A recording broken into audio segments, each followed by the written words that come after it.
stars and stripes in my soul. Steel toes on, boots in the gravel, heartland truth on every channel. Open Bible, flag on the wall. We say what we believe or we don't talk at all. This is red, white, and raised hell. Cowboy hat, church bell, can't scare us into silence. We were born to rebel from the back road to the beltway. We won't fade, we won't fail. Proud, loud, standing tall. Red, white, and raised hell.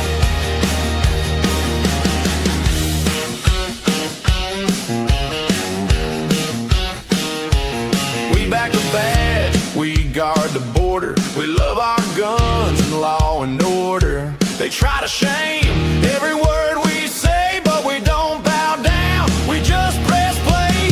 This is red, white, and raised hell. Cowboy hat, church bell, can't scare us into silence. We were born to rebel from the back road to the bell. Hey, we won't fade, we won't fail. Proud, loud, standing tall. Red, white, and raised hell.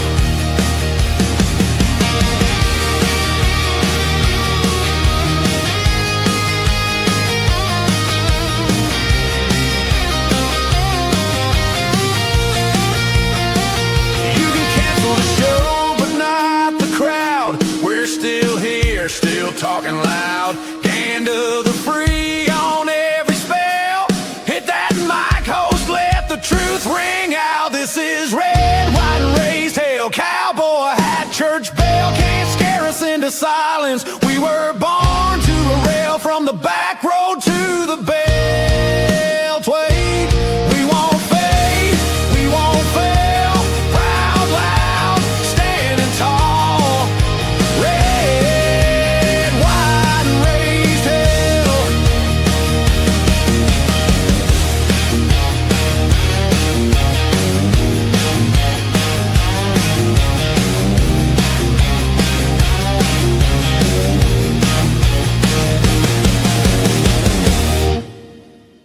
All right, welcome in. Good morning, good morning, good morning, everybody. It is here finally.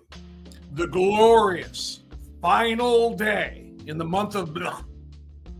I refuse to say it for 30 days. I will not say it again today. It is the month of Blech, because that's exactly what it has become. They have taken it from us. They have taken God's rainbow from us, his covenant with his people, and bastardized it for sick, depraved, debauched, debased, disgusting Democrat purposes. And now it is finally over. Thank God it's not a 31-day month. It would be even worse. But yeah, it's here. And so are a lot of really other important things. We could be getting, as early as today, a decision on birthright citizenship from the Supreme Court. And we are going to have to discuss what that means. And I've got the perfect guy to discuss it at 8 o'clock. Peter Kirsanow will be with us. Peter has testified before or at the confirmation hearings of 3 previous Supreme Court justices. 3 I'm aware of. I'm going to confirm with him when I get him back on. It might be 4. I feel like he has said 3 before, but does he say, I don't know. I don't know if sometimes he has said 4 or not, or maybe I'm imagining it, but that's pretty damned incredible. When you get called on to testify before the United States Senate Judiciary Committee on the nomination of a Supreme Court justice, that's pretty extraordinary. That means his view is held in extraordinarily high regard by some really, really important people. And that's Pete. That's our own Peter Kirsanow, who's kind enough to join us each and every week and has been for over 10 years now. I mean, literally going back into the early part of the radio days. So Pete will be with us to break that down. Not just that, but obviously the 2 other Supreme Court decisions announced yesterday. We found out about the last week we found out about the TPS ruling. We found out about yesterday about the election month ruling. Some of these are good, some of these are bad. Amy Coney Barrett proving to be a very, very John Roberts-esque coin flip as to whether or not we're going to get the right decision out of her. Brett Kavanaugh is also pretty much it's a it's throwing darts, man, about whether they're going to hit the right board or not. I feel like of President Trump's three Supreme Court justices, his appointments, Neil Gorsuch was a home run. Amy Coney Barrett is, like I said, she and Brett Kavanaugh are kind of coin flips. I never know what I'm going to get from those guys, or guy and girl.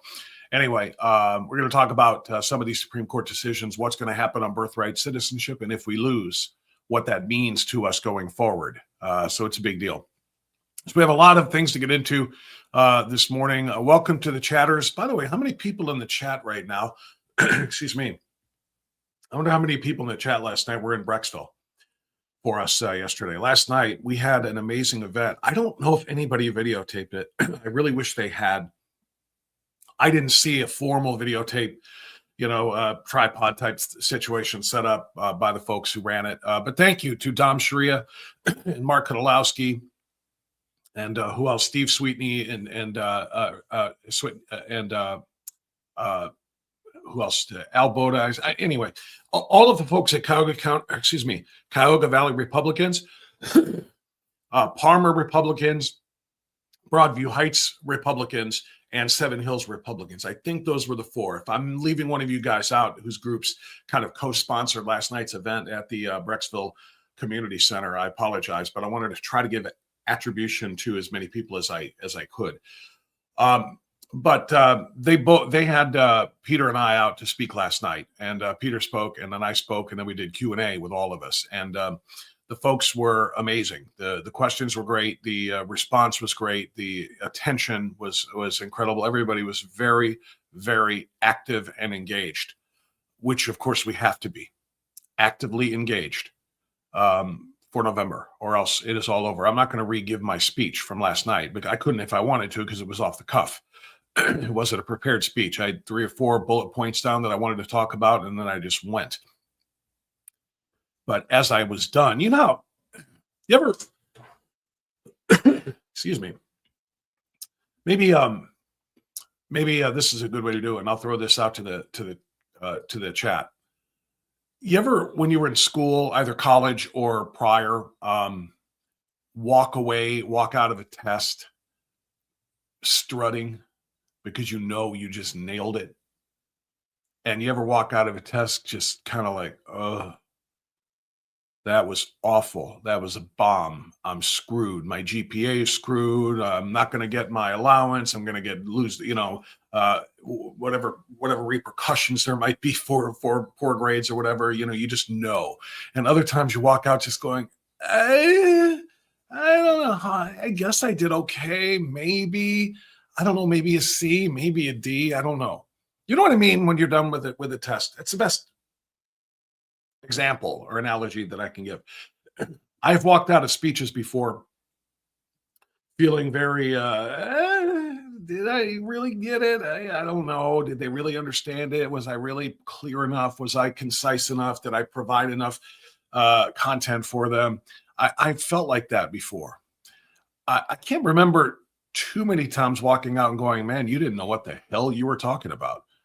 That was a bomb. That was terrible. But I've had a lot of, and then I've had ones where I walked out feeling very good. I think that went well. I felt like I was on my game. I felt like I don't know, I had something of value to contribute to a conversation.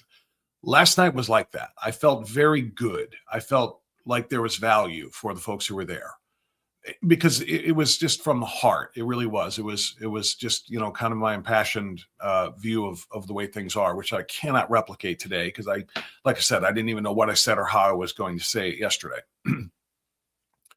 But I wonder if anybody in the chat, RH Ron was there. I'm just kind of peeking up now. What does Charlie say? Sadly, we need 2 more Supremes to resign. Yeah, but I don't want them to be the right ones. And the lefties are not going to resign. So just, I don't care if Clarence Thomas is 107. I don't want him to resign. Stay on the court, sir. You may be the greatest living Supreme Court justice. Not even maybe about that, really.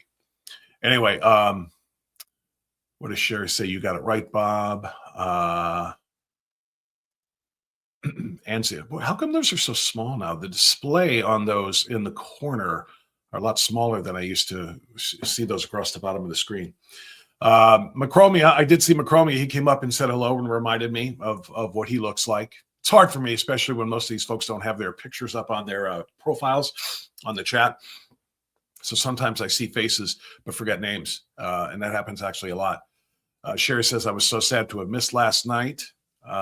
Too many commitments. Understandable. It's summertime. We all have different things. Believe me, there are speeches I've been invited to give that I've had to turn down because I have too many commitments.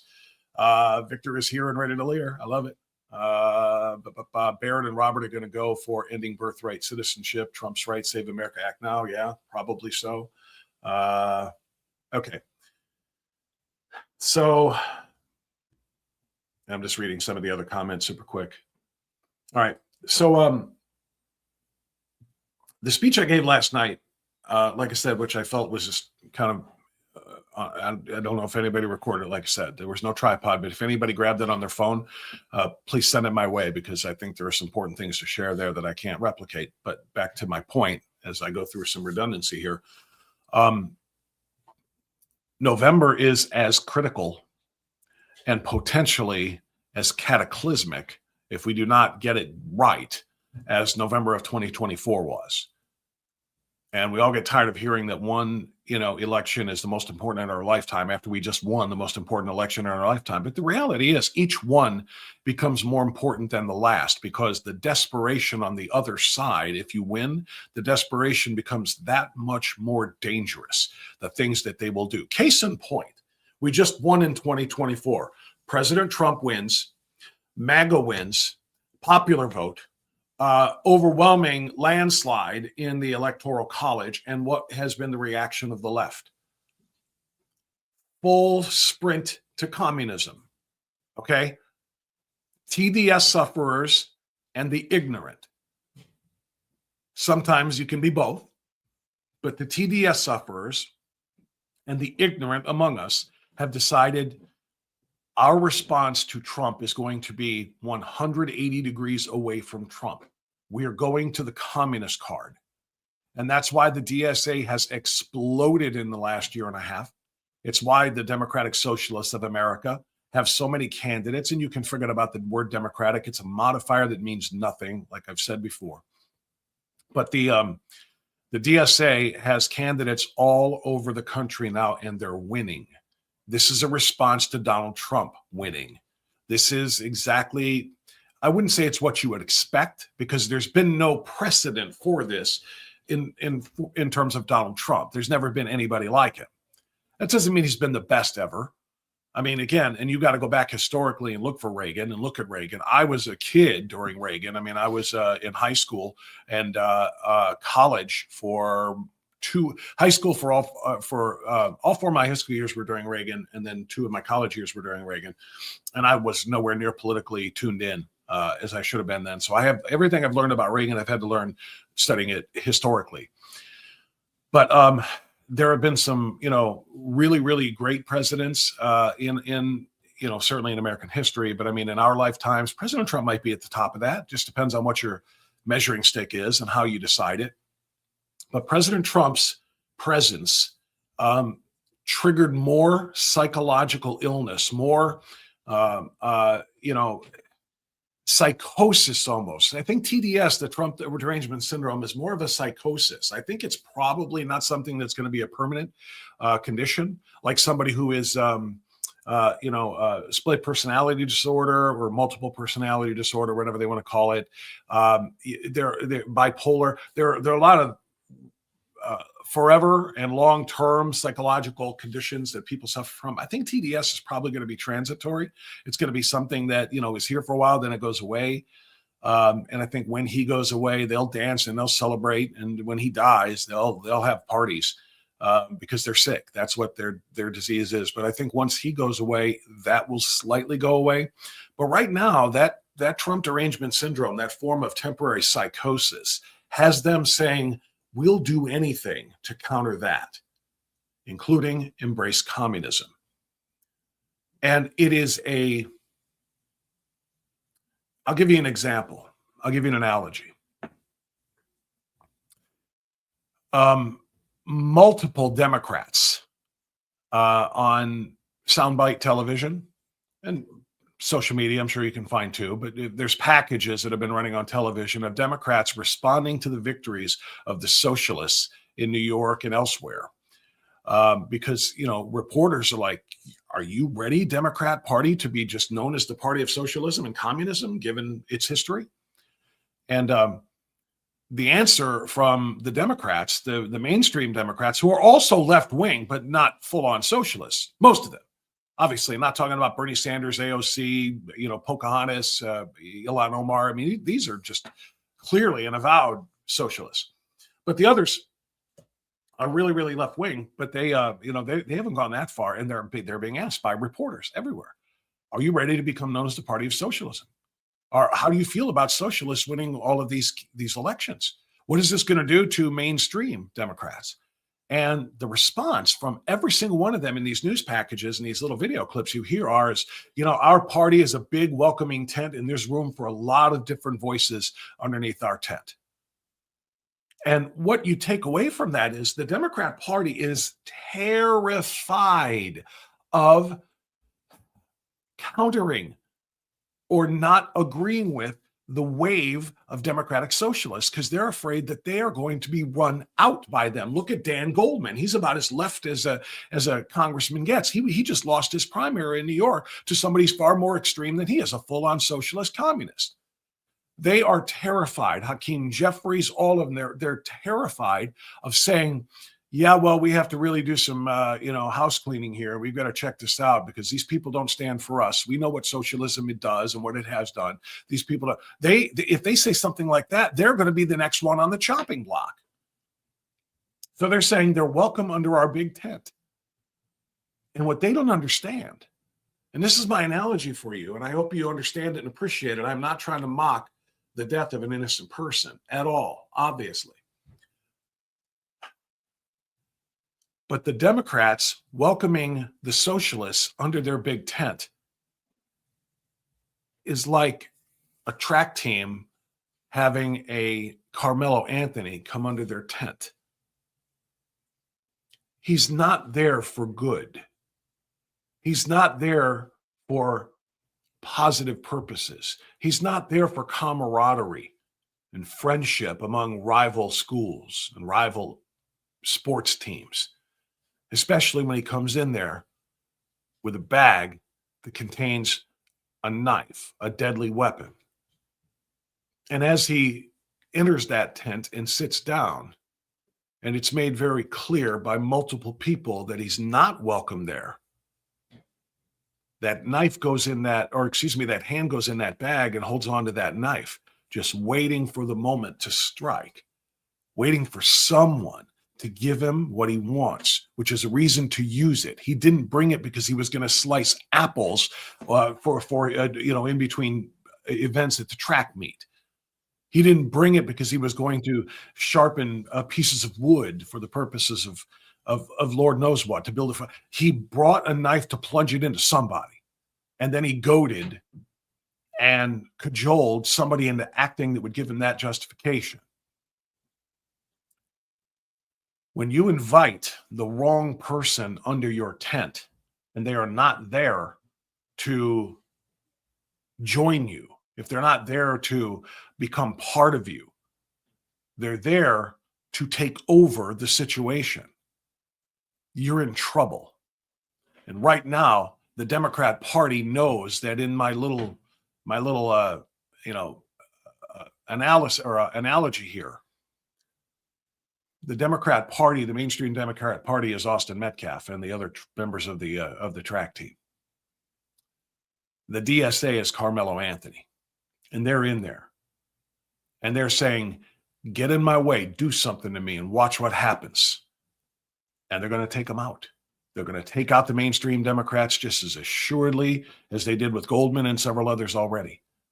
So know that. That's how dangerous it is. That's what kind of a dangerous game that they are playing. We're talking about the Democrat Party being completely now under the control of the DSA, of Zoran Zoltar Mamdani, under the control of the Democratic Socialists of America that just a few short years ago had a couple thousand members and now has over 100,000 members. They have fled, have the Democrats. This is their response. This is what I meant a moment ago when I said there are two types of people that would embrace socialism. One is TDS sufferers, which we just covered, and the other one is people who are ignorant. People who are too stupid. Well, and maybe not stupid, ignorant. I'm going to stick with ignorant. Those are different things. Stupidity is a lack of ability to learn. Can't comprehend, can't listen and understand, process, regurgitate, use information. That's stupid when you're dumb, okay? Ignorant just means you are ignorant of a fact. You haven't been told yet. You are unaware of this. Doesn't mean you can't process it. You're just not aware of it. Millions and millions and millions of people in this country are ignorant of what socialism is and does. All right? Millions. Trying to figure out what's on the screen right now. Not sure I understand what Dylan's popping up there for us. Yeah, not sure still. I don't know what I'm looking at. I want you to focus on this though. When we were in school during American history, you probably learned, a chapter on the Revolutionary War, maybe a chapter on the Civil War, maybe a chapter on World War I, maybe a chapter on World War II, certainly a chapter on Vietnam. And once you got past those chapters, it was forgotten like long division. Just like, yeah, okay, I don't need it anymore. And I feel like the one thing that I remember by its omission from my education was learning about the true dangers of communism and socialism. Now, yeah, we learned about the Cold War. We know what happened in the Cold War. Again, like I said, I was in college for 87, 88 is when I was in my first 2 years of college. That was Reagan's last 2 years. So I know and am well aware of the Cold War and how he brought down the wall and so on and so forth. But I don't remember learning about the Khmer Rouge, about Mao and China to any depth whatsoever. Stalin, the Bolsheviks, the Russian Bolsheviks, and the Stalinist Soviet Union, and all of the socialism declared and undeclared that was practiced, Cuba and so forth, that took so many millions of lives. And so largely, I think many people are unaware of that fact. And that's why, and I think Democrats, there are two, like I said, I think there's the TDS sufferers who do know this and they don't care because it's whatever they can do to stop Trump. And then there's the uninformed, the ignorant among them who just say, yeah, free stuff is good. Free healthcare, thank God. I don't have to pay healthcare premiums anymore. Medicare for all, yeah, single payer, let's do it. What? Subsidized housing? They're going to provide us all with free housing? Let's go. Free transit?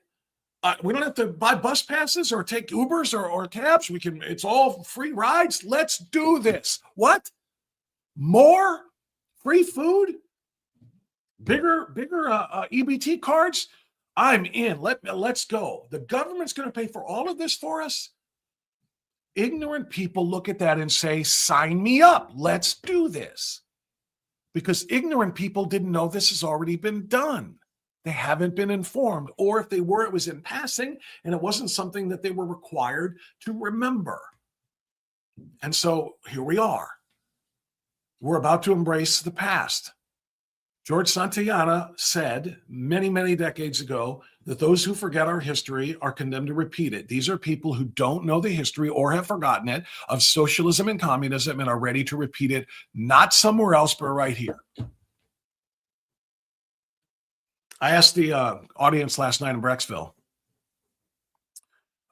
if they know anybody, and I'll ask you right now, do you know anybody that has looked at the United States of America, born and raised here, friends, colleagues, classmates, whatever, family member, do you know anybody who has voluntarily gotten up and chosen to leave and go to live in a communist country, communist or socialist country, where the government does control everything and the people are dependent upon the government to be handed things out. They can't keep their own private property. If they have a business, they have to give 75% of it or more over to the government, whatever their profits are. And that's the collectivizing. This is the way the government does it. And do you know anybody that leaves the United States and freedom and capitalism to go and live in a world like that? It's almost like its own world. You know anybody who's ever emigrated to North Korea? Anybody who's emigrated to Cuba and said, I really like what they're doing on that island. The whole communism thing really seems to be working. I'm going to go live there. Anybody go to Russia that you know of to live? You know any Americans who just packed up and said, I'm going to go to communist China to live for the rest of my life? I want to live under communist rule. Nobody does that for a reason. So why, if you wouldn't pick up and move to a foreign country that practices communism and a government that keeps its boot on the neck of the people, if you wouldn't move to a place like that, why would you endeavor to create a place like that right here where you live? And the answer is ignorance. They just don't know about this stuff. And the ones that do are so blinded with rage and hatred for Orange Man Bad that they don't care. They're willing to roll the dice. And that's a problem. That's our problem. That's the primary message that I was trying to get across last night. That and national pride because of America 250. So we are now just 4 days away from celebrating the 250th birth of this country. And I spent a lot of time on that too. And I want to talk to you about that and maybe check in on the chat as well and see what you have to say about that too. But there are a whole lot of things that we have to worry about right now too. Here's a question I threw to the chat room before we got started this morning. And I didn't see any responses. So when I tell you about our first partnership here in a moment, I want you to answer that question. It's quiz time to the chatters. And if you're watching this on replay, you can answer this in the comments if you'd like. Here's quiz time for you. What political and economic ideology believes in government price controls?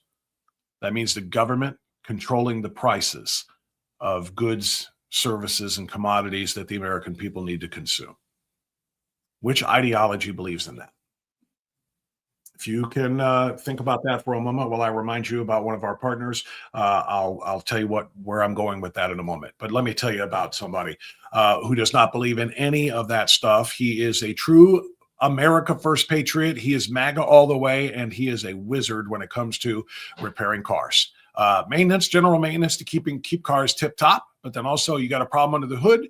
You got a problem inside the car's computer. He is a phenomenal expert at finding that out, diagnosing the problem, and getting it fixed for you under budget. That's right. Charlie at Charlie's Auto Repair in Lakewood. You see that address on your screen. You also see that phone number. I would save the phone number first because you got to call to get an appointment. Can't just drive onto the property there. It's just it's packed with cars that people are waiting for, there's a line to get in to see Charlie. He does such a phenomenal job. So write that phone number down or save it in your phone, 216-470-0170. He's in Lakewood, so if you're in Northeast Ohio from anywhere in that area, it's worth the drive to Lakewood to go ahead and see Charlie. If you are outside of it, obviously, good luck to you because it's hard to find mechanics that are honest and that won't upcharge you on labor or parts. Charlie doesn't do that. Charlie takes good care of people. In fact, he actually will undercharge some people 10% off if you are a veteran, if you are active military, if you are a concealed carry license holder, or if you are a first responder. 10% off for you. 216-470-0170. Find out what's wrong with that car for real and find out how to make sure you are not getting ripped off. Charlie and Charlie's Auto Repair are foundational partners of Strictly Speaking Unfiltered, and we thank them so much for that. All right, let me pop into the chat real quick, and I'll see if I have any answers, see if anybody has any answers for me. What political and economic ideology promotes and supports price controls, government price controls? And okay, Victor says communism. Patriot Mom says communism.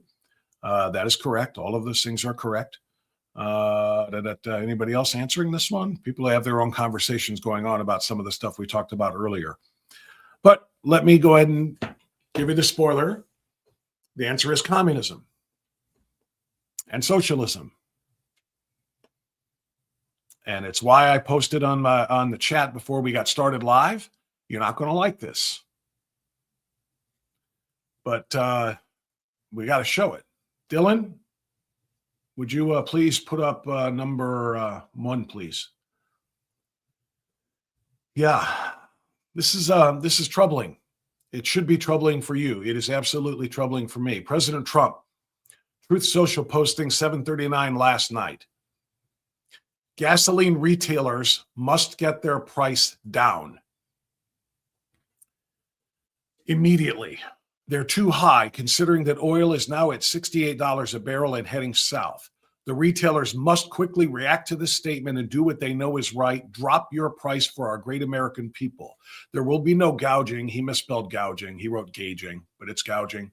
There will be no gouging, which is totally illegal. If retailers don't do this, big problems lie ahead. Start targeting around the $2.50 a gallon number, and California should stop charging such heavy taxes on their gasoline. Soon the tax will be higher than the product itself, and the United States will not stand for it, nor will the people of California who are being abused by these ridiculous taxes and by their own government. Signed, President Donald J. Trump. I don't like it. I don't like it at all. And you shouldn't either. Telling the oil companies to drop the price to $2.50 or else big problems lie ahead is a problem. It's almost being sounded as a warning. By some, that's how they're viewing it, that it's a warning to the companies that the government is going to act in some way, shape, or form. Here's how Eric Doherty wrote it, and this was in the tweet that you see there. President Trump just told gas retailers to immediately drop to around $2.50 a gallon and stop overcharging, or they will face, quote, big problems. This is a big problem. I support President Trump's intention. I support his intention. I want the gas prices to $2.50 a gallon too. I want the oil companies to react to the market conditions as they are now, $68 a barrel. If that's what the number is, I'll take the president at his word. I didn't see that. I thought as of Friday, it was the end of last week, it was like 70, 71 or something. If it's down to 68 now, good. Thank you, President Trump. Great to hear. But a president ordering price controls, saying oil companies drop the price to $2.50 a gallon or else there's going to be big problems, is a bridge too far. Why? It should be obvious. Because if we, as conservatives, support our president controlling the prices of oil rather than letting the markets dictate those, then at what point will we say, okay, let's have him control the price of this as well? Let's have him control the price of that as well. Government price controls are a bad thing. We can't let the government dictate whatever the cost is going to be. We can say, we want you to change your policies. We want you to find a way to lower your costs organically. We want you, but to order that from the executive office and threatening big problems as a result, that's a problem. Because you know full well, if the Democrats take over, and we've already talked about this, if they do, it's over. It's over. But if they take over and it hasn't already, begun to crumble, talking about the Republic, they're going to say, well, what's wrong with us dictating the price of goods and services? Your guy did it. I wish the president would put another tweet out or another Truth Social post out saying, this is what I want the companies to do. No, the government will not force anything. No, the government will not do anything to them. No, the government will not enact new regulations that will harm them. I just be clear. You want them to, of their own sense of what is right and righteous for the public, you want them to lower this. But it's going to be painted in a way that is not going to look good for the president. It's going to be painted as though Trump is for political gain in a midterm year as the prices have spiked because of a war that he chose. That's what they call it, a war of choice. Because the prices spiked, and that's going to hurt the Republicans, he's ordering private companies. Actually, they're publicly traded companies, but he's ordering businesses to change their prices to help him politically. They will use that, my goodness, and they'll use it for a long time to come. You know it, and I know it. And that's the reason I've got a little bit of a problem with it. Which brings to mind this question. And this is a really, really fascinating one, if I'm being 100% honest here. I had never seen this before.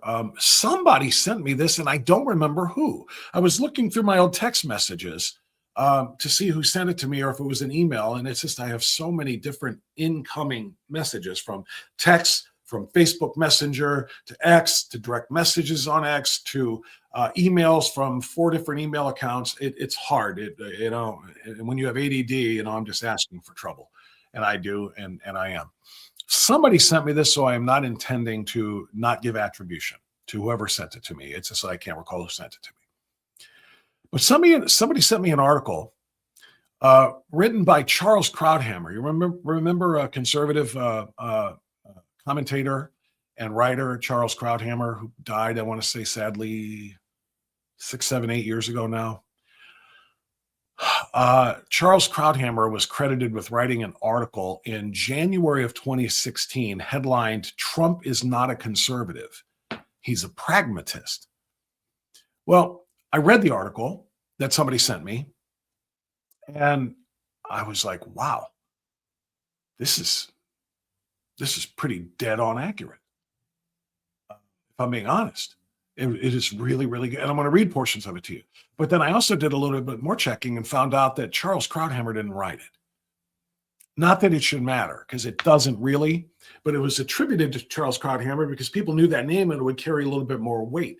It was actually written by a guy by the name of Michael Massey, who is also described as a conservative himself. He is, he's a person who supports some of the same stuff that we all do, described as a conservative columnist, author, minister, and public speaker, active in conservative media and public policy circles for decades. I don't know this Michael Massey person. He's an ordained Christian minister, spent about 13 years in the full-time ministry, founded the Racial Policy Center, a think tank that advocates for a colorblind society. I love him already. Colorblind society, and opposes race-based government policies such as affirmative action. Been affiliated with the conservative think tank Project 21 and more. Okay.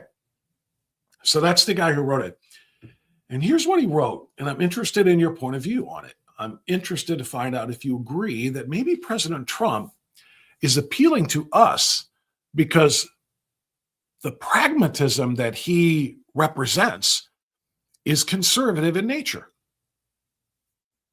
Okay, so we kind of claim him as being a conservative. And it sounds better, it looks better, and it works better. But if you think about the way he approaches things, there is a very, very pragmatic lean to it. That's not political and not ideological, but just simple problem solving. Let me read a portion of this to you.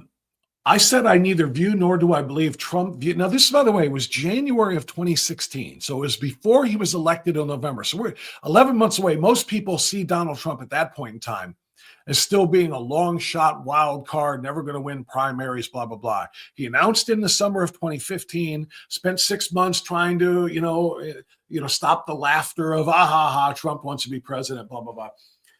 And then in January of 2016, okay, now we're approaching campaign season, and this is when, things obviously started to turn. So this was written in January of 2016, long before he won his first primary, long before he obviously won the presidency 11 months later.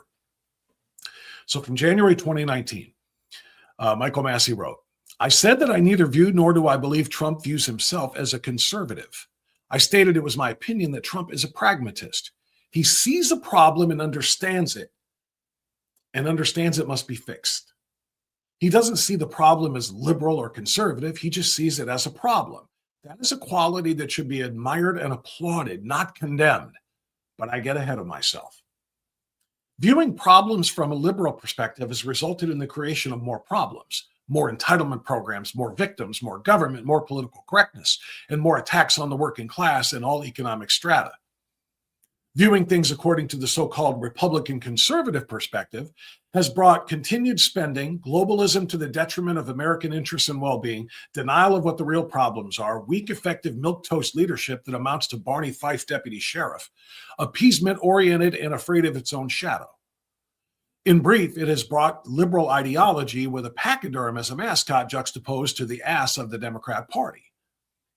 Immigration, he wrote, is not a Republican problem. It isn't a liberal problem. It's a problem that threatens the very fabric and infrastructure of America.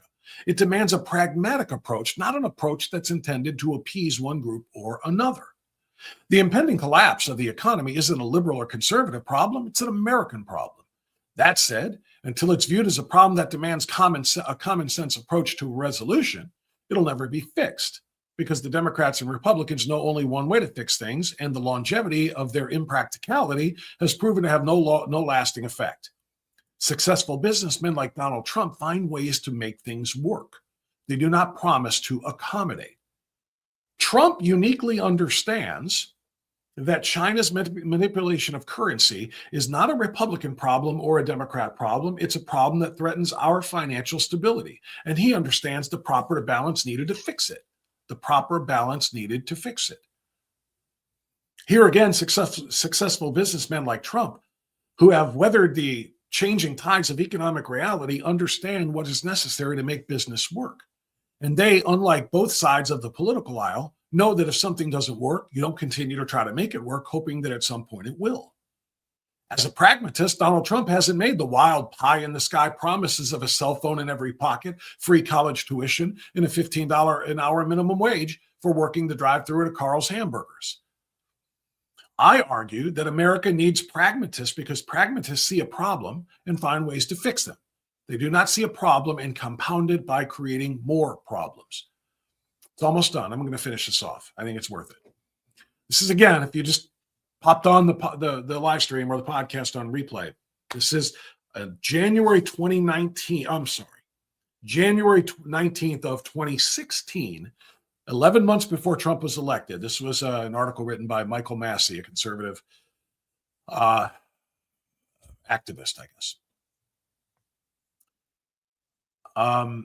I argue that America needs pragmatists because pragmatists see problems and find ways to fix them. They do not see a problem and compound it by creating more problems. You may not like Donald Trump, but I suspect that the reason people do not like him is because, one, he's antithetical to the good old boy method of brokering backroom deals that will flatten the coffers of politicians. Holy cow, was that prescient.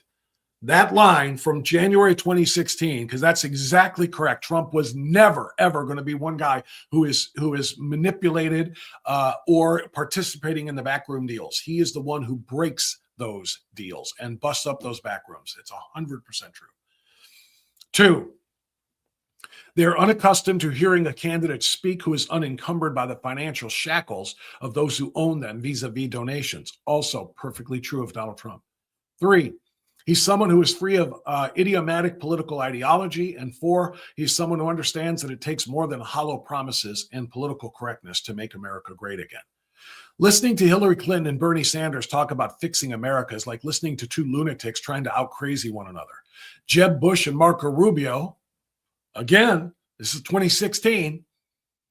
Marco Rubio was not the Rubio we know today, but what he wrote was, Jeb Bush and Marco Rubio are owned lock, stock, and barrel by bankers, corporations, and big dollar donors funding their campaigns. Bush can deny it, but common sense tells anyone willing to face the facts that people don't give tens of millions without expecting something in return. We have had Democrats and Republican ideologues, and what has it brought us? Are we better off today or worse off? Has it happened overnight, or has it been a steady decline brought on by both parties? I submit that a pragmatist just might be what America needs right now. And as I said earlier, a pragmatist sees a problem and understands that the solution to fix same is not about a party, but a willingness and a boldness to get it done. People are quick to confuse and despise confidence as arrogance, but that is common amongst those who have never accomplished anything in their lives. and to have always played it safe, not willing to risk failure. So there you go. I'll tell you what, that's pretty on point for Donald Trump. And he saw this before we saw Trump govern. He saw this in 2016. Trump sees a problem and says, I'm going to fix it, even if it might not make everybody, even those who support me, happy. It's got to be fixed. There's something to that.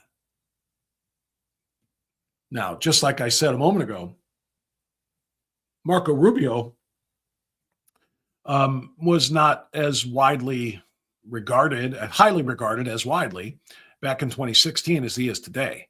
Back in 2016, Trump ridiculed him as little Marco, yeah, little, and it was kind of stupid, but it was just the way politics were done, especially in the world of Trump, in the land of Trump, in the age of Trump. Marco Rubio was also known at the time, I believe, as a member of the Gang of Eight that wanted, some sort of protections for DACA recipients. Marco Rubio has changed a lot in the last 10, 11 years. I think everybody knows that. Now he's like kind of on at the top of a lot of short lists that a lot of people have for the presidency in 2028. And these are Trump supporters because Marco Rubio has been just stalwart in his duties. Likewise, I think President Trump has changed a bit too. Not a lot, except that he has, because he has found more, trying to find the right word for this. He has huddled with enough conservatives to find the pragmatic solutions to problems, that he has gone from being just a pragmatist to a conservative pragmatist. And, the article kind of indicated that you can't be both. But I don't think that's true. I think the article was pretty accurate in describing Trump sees a problem and says, I can fix that. I mean, he was talking on Oprah Winfrey in 1988 about things that he would do if he was president. He's talking about how he would deal with China. He's talking about how he would deal with so many of the issues of the time. I just wanted to make sure we were still live. Dylan just dropped off for some reason. He's got a problem with his computer, so I wanted to make sure we didn't drop off. So President Trump, I think, being a pragmatist when he ran in 2016 is fairly accurate. Everything that I just read, I feel like it's got a real good finger on the pulse of who Donald Trump as a man, as a public figure, and as a burgeoning politician at the time. That's pretty good. That's pretty good measure of the man. But I think over the course of the last, 10 years or so, I think he has become more conservative. I think he has recognized that, I want to solve problems first, but I want to do it for the right reasons, with the right allies, and with the right people. And I think he's become more conservative. So having said all of that, I also wish he would become a little bit more clear in his messaging. That tweet, that Truth Social post that I just put up there telling the oil companies, lower the prices to $250 or there's big problems. I don't like that. I don't like that directive because it sounds too much like government price controls. That's not freedom. That's not liberty. That's not capitalism. That's not how we operate in this republic. I don't like that. I wish you would message things a little bit better. This isn't an executive order I'm issuing here. Then we'd have real problems. But a public statement, he gets a little bit happy with the thumbs sometimes. You know that when he's tapping out stuff on Truth Social. And we're not talking about mean tweets, people getting offended by mean tweets. Nobody gives a crap about mean tweets. He can rip anybody he wants to all day long. But we're talking about policy stuff here that can be taken a certain way. I'm looking for clarity from my president. I want him to say, this is what I want to see the oil companies do. Of course, they are under no threat from government to do it, but this is what I want them to do. Don't gouge. Oil prices are down to $68 a barrel. Your price at the pump should reflect that. Now, as it happens, I know why they're not. I know why the oil companies are not responding to the world market right now with $68 a barrel, if that's what it is. That's what the president posted that it was. And the reason why is they see it as an artificial lowering. They don't see it lasting. There's something called futures. They're looking at it and saying, Here's the news out of Iran. In fact, let me see if I can even pull this up real quick. I don't know if I can put it on the screen or not, because Dylan is out doing some computer repair or something or another. Here's the latest Fox News headline. Israel warns war could resume within 2 days as U.S. pushes ahead of Iran technical talks in Doha. I think that's a headline typo. No, it isn't. It did say Israeli Defense Minister Israel Katz warned that war with Iran could erupt within 48 hours if missiles are fired at Israel, while U.S. officials say nuclear talks and tech negotiations with Tehran are scheduled to continue this week in Qatar. Okay. So if you run the timeline of headlines of the latest on Fox News, for example, 13 hours ago, Witkoff Rubio briefed Congress on Iran ahead of technical talks in Qatar. 12 hours ago, UAE Lebanon travel ban requires registration before departure, state media reports. 11 hours ago, Israel's UN envoy calls U.S. brokered Lebanon deal bad news for Hezbollah, bad news for Iran. 11 hours ago, Tehran is miscalculating Trump. 14 hours ago, okay, so this is a little out of order, but Iran signals commitment to U.S. deal but warns Tehran will defend decisively. And this is the one that is the key one, because it's the most telling.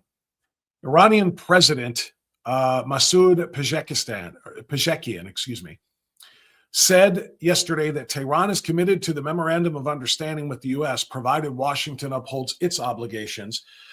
If the American side adheres to the agreement, we will also fulfill our commitments. Our approach to unreasonable saber-rattling and baseless threats is to rely on rationality and human dignity in decision-making while defending decisively and fearlessly when action is required.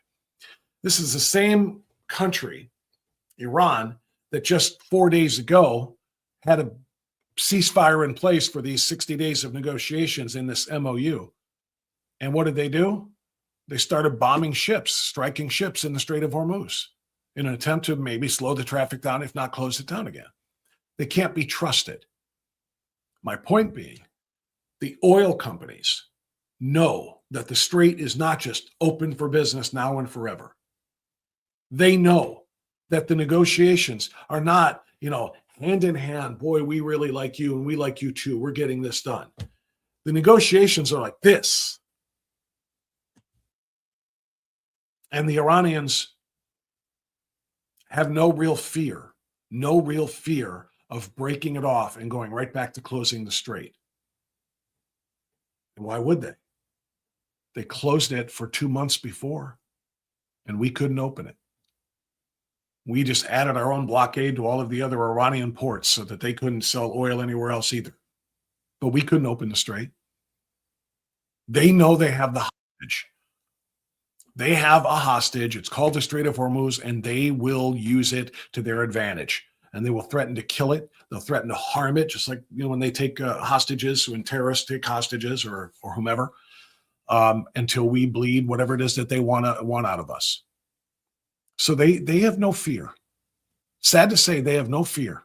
They don't even fear the military strikes. They don't even fear the airstrikes right now, because it hasn't done enough to wipe out the IRGC. And it hasn't done enough for us to take over the strait ourselves.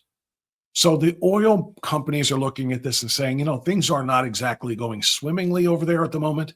The strait is still in jeopardy of being shut down and pinched off in a moment's notice. That could happen very easily. And so that's why the oil markets even though the oil markets, I should say, are at $68, $70 a barrel, that's why the oil companies are not just dropping their prices saying, okay, all is well now. The flow is going to be continuing uninterrupted. They don't believe it will. They think it's going to be interrupted again, and they're pricing accordingly. And it sucks. And I hate it, and you hate it. It sucks. $3.89 a gallon still. I want them to drop too. I understand why the president said what he said. Drop them down. We all need it. We all deserve it. But the left is going to play it against him and say he wants them dropped down for political reasons 4 months ahead of the midterms. And they're saying it's going to look like government price controls, government controlling private business pricing, which is not the way this free republic works. All right. What do we have here? Oh, here's what we have here. We've got our friend Mark King. Want to remind everybody about Mark. Mark was at our event last night in Brecksville. Mark King, who keeps Medicare simple for so many and helps people get into the best possible Medicare plans with the lowest possible premiums and the highest possible services and products available to them. That's what Mark does. Why is he so good at it? Because he's been doing it for pretty much his entire adult life. For nearly 40 years now, Mark has been helping people keep Medicare simple when it is indeed complex. That's what Mark does. See that phone number on the screen? Highly recommend that you use it. Write it down, 440-832-8936. Also, this is, of course, for our Northeast Ohio viewers, people who are watching here. Every Medicare plan is different in different parts of the state or different parts of the country. So if you're watching from Texas, California, North Carolina, I've got people from all over the country who have checked in with me. But Northeast Ohioans, you know what you got to do.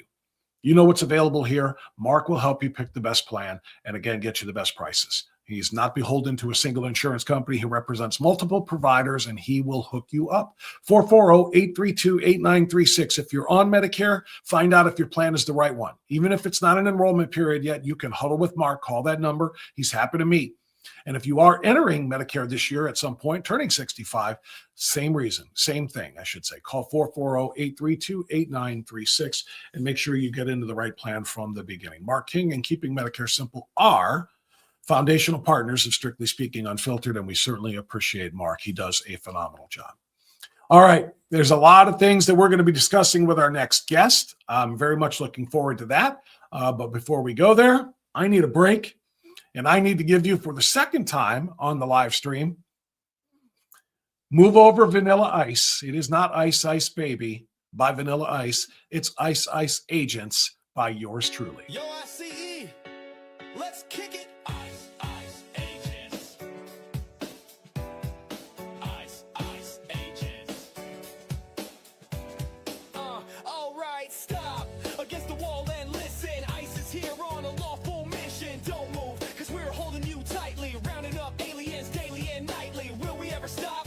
Oh, hell no. Don't make us come for you. Just go. If they extreme, we take them down to the ground. Tear gas is ready when the mob comes around. Damn, they like to scream and shout, but none of them knows what they're talking about. Deadly, they coming at us like the enemy. They play the race card, facing down a felony. All the invaders, you best get away. We rolling up quick, we not here to play. If there's an alien, yo, we'll find him. Homeboy can run, but we're right up behind him. Ice, ice, agents.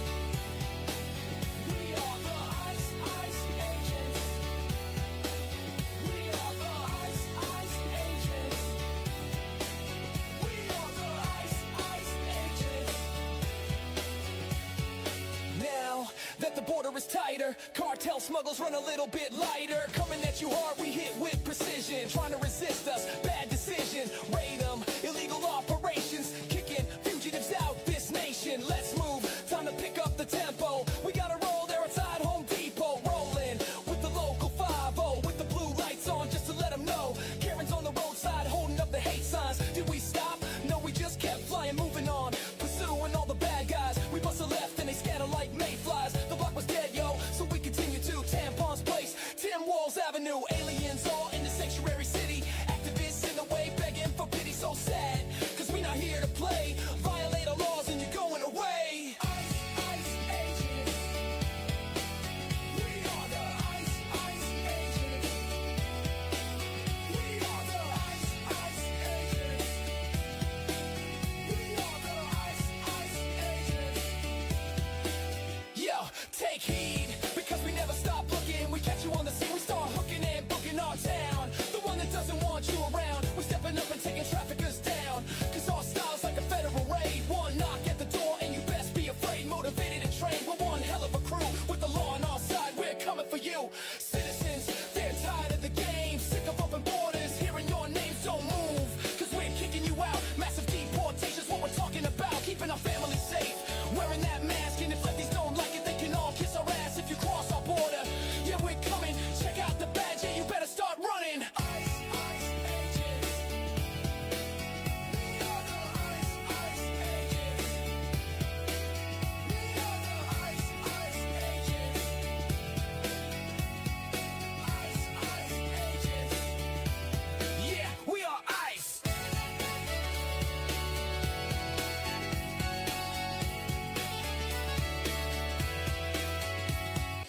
Yo, man, let's get them out of here.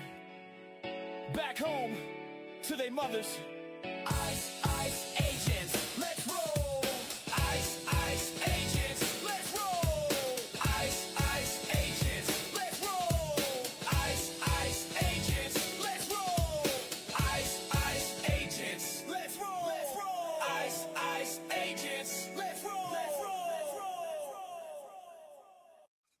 That was way more fun than I should have been allowed to have making. I can tell you that right now. It took a while, though. I have to admit, it took a while writing those lyrics. I mean, I've done my parodies. I've done enough parodies for you and had them performed. And those, I mean, I've written most of the parodies that I did, like the Hunters in the Basement. I wrote that like in an hour. GTFO, maybe an hour and a half. But the rap, the Ice Ice, especially as long as that Ice Ice Baby is, that took me weeks. It took me a few weeks coming back to it over and over again to write the lyrics to Ice Ice Agent. But there it is. Feel free to share it with anybody you like. It's on my social medias. I'm probably going to put it on a page for download at some point. I just haven't built that page yet. So that is coming. All right. Hour number 2 of Unfiltered is upon us. And look at that guy. He looks like he is ready to play. And in fact, he wants one more play. I don't know if he's going to get it. No, don't do that, Dylan. There we go. That's fine. I don't know if he's going to get it, but there he is. There's Peter Kirsanow. He wants one more play in his illustrious career. Probably not going to get it, but he's still going to fight for it. What's up, Pete? You know, I want to thank the folks out in the Seven Hills Republican Club. We were out at, and you probably mentioned it already at the Open.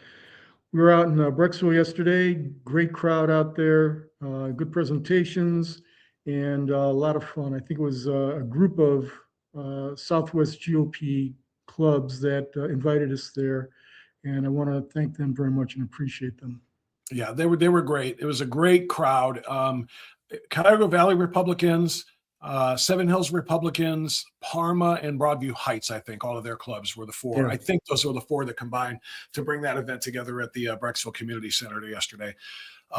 Pete, you know, you gave a presentation, I gave a presentation, then we did some Q&A. I just kind of want to, you know, react a little bit to a lot of what went on and a lot of the questions and kind of address those too, because we can go in a million different directions right now. But what I started with when I talked to the group yesterday, I just talked about the pride that they show in this country.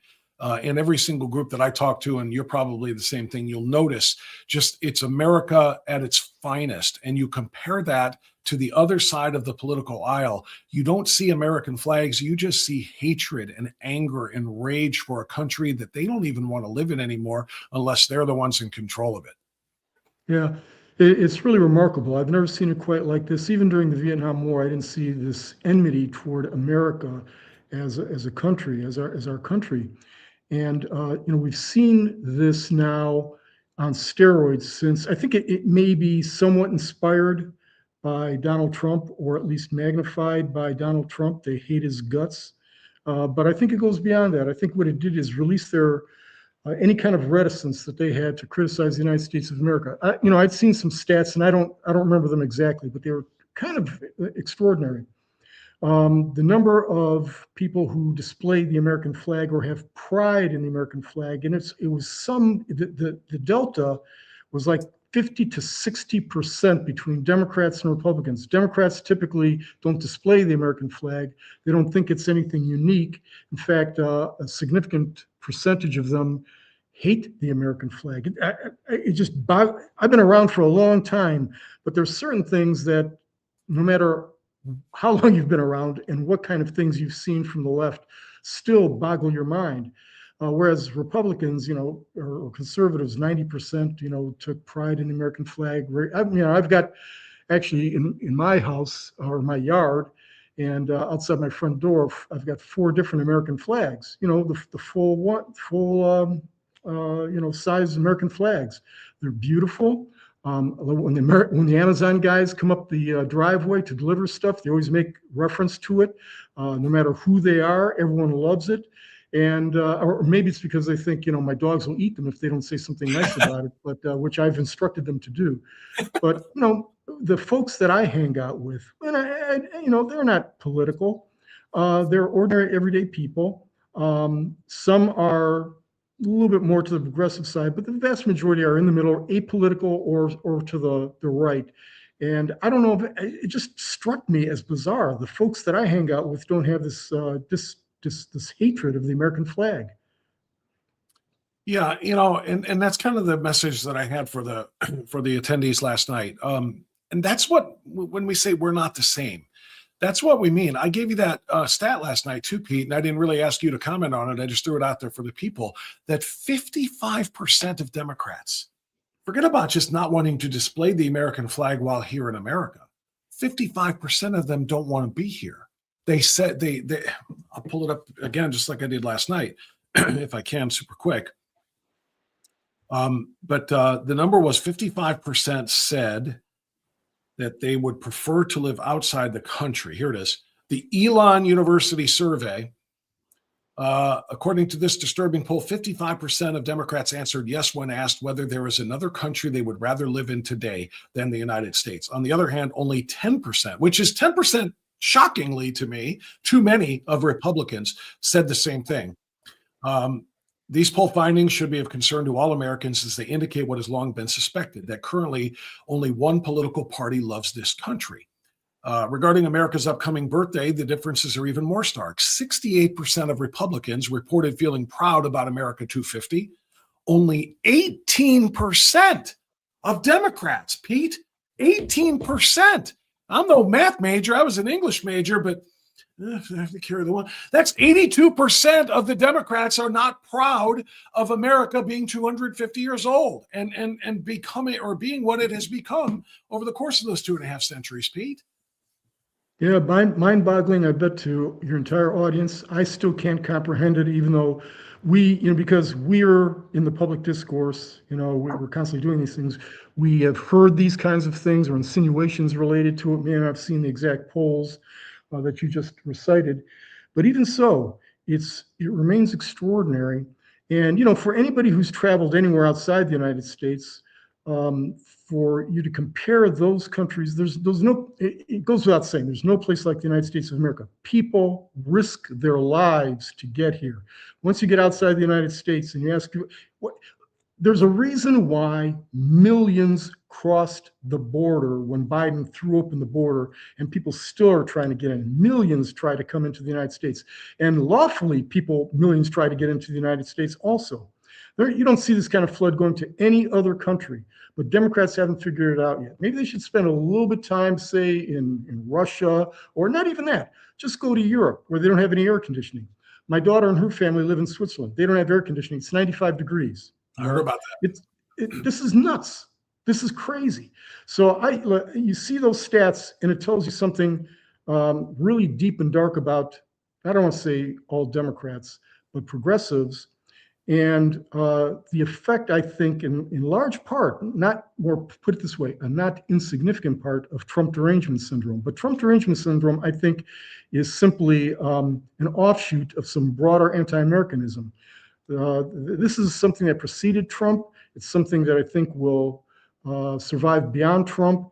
And, we look at our various institutions that don't promote America, in fact, denigrate America. Most of our public schools, I've mentioned this before, I think, on your show, that not recently, but in the past, I used to regularly go into various public schools to teach history courses and so on and so forth. And when you read some of the texts that they use, it's really something. Some of these texts they may be historically accurate, but they cast things in a way that makes it seem like America is the font of all evil in the world.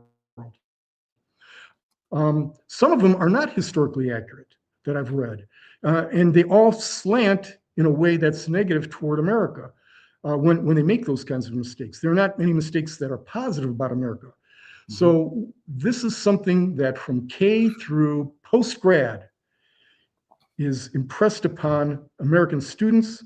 It's something that if you go to anywhere in the media other than, say, your show, Fox News, a few others, it's anti-Americanism constantly. You can't escape it.